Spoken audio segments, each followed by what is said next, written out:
मेरा ऐसा मानना है कि अब की जो भी वोटर हैं वो बढ़ चढ़ के इस में भाग लेंगे और अधिक से अधिक मतों से जो है ना बीजेपी को विजयी बनाएंगे।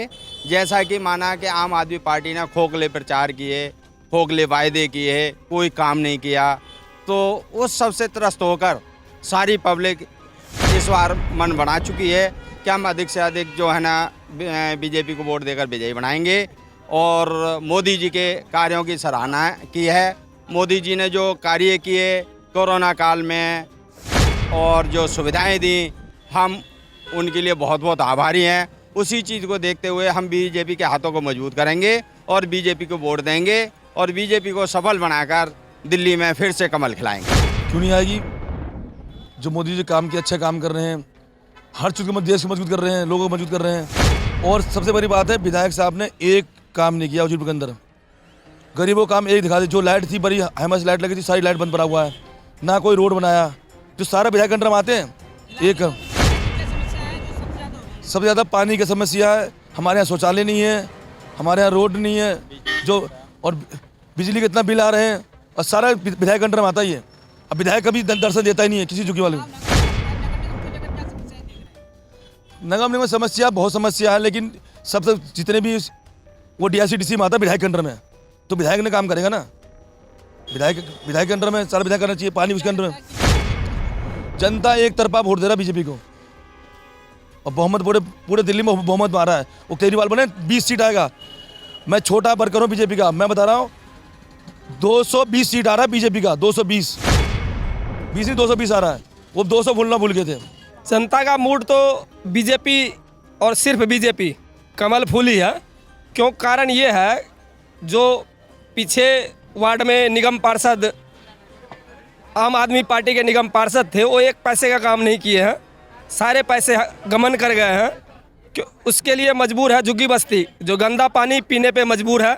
नाली की साफ सफाई नहीं है। और इधर जो बीच में वार्ड का अलट पलट हुआ है, उसमें कुछ केशवपुरम झुग्गी में जो कट के आई है, हमारे योगेश वर्मा जी कैंडिडेट हैं। योगेश जी को हम यकीन दिलाना चाहते हैं झुग्गी झोपड़ी से, जो केंद्र के चुनाव में ये नारा चला था, मोदी है तो मुमकिन है। अब की बार ये निगम के चुनाव में ये नारा चल रहा है, योगेश वर्मा है तो यकीन है। यानी मोदी है तो मुमकिन है, योगेश वर्मा है तो यकीन है।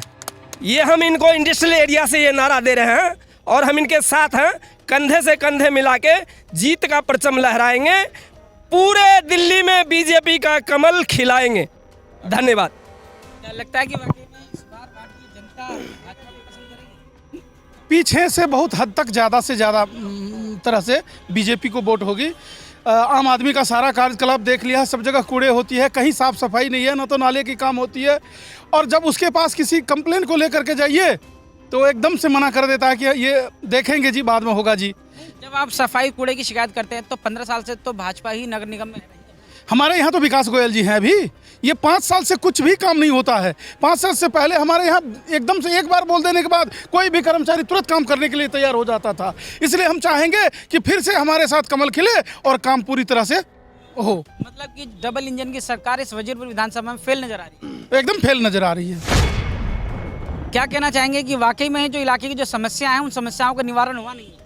बिल्कुल भी नहीं हुआ। आप अगर ग्राउंड लेवल पर जाके देखेंगे, क्षेत्र में देखेंगे, तो आज कूड़े, अगर वजीरपुर इंडस्ट्रियल एरिया की बात करें आप, तो कहीं रोड पर लोगों को, जहां पर जो लोग रहते हैं वहां पर ही कूड़ा फेंका जा रहा है। ना कहीं टॉयलेट का व्यवस्था है और ना ही कूड़े का कहीं उठाने का कोई तरह का। वहां पर अगर कम से कम 15 दिन रह जाता कूड़ा, उसके बाद जब पूरी बदबू आ जाती है, तो लास्ट में हमारे जो पूर्व विधायक हैं, हमारे जो अपने चहेते हैं डॉक्टर नागपाल जी को दोबारा से कॉल करके कोई न कोई कर्मचारी वो भेजते हैं, तब जाकर के सफाई होता है। लेकिन आम आदमी पार्टी का जो पार्षद हैं, वो आज तक शायद हमें कभी नहीं लगता कि कभी वो आए होंगे देखने के लिए कि क्षेत्र में क्या पोजीशन है, कैसा लोग जी रहे हैं, इसका कभी उन्होंने नहीं किया। जनता का ये कहना है कि लगातार जिस तरह से डबल इंजन की सरकार वजीरपुर विधानसभा में रही है, इन 5 सालों के अंदर किसी भी काम को आसान होते हुए नहीं देखा है। समस्याओं का अंबार बन गया है। नाली हो, सफाई हो, कूड़ा हो।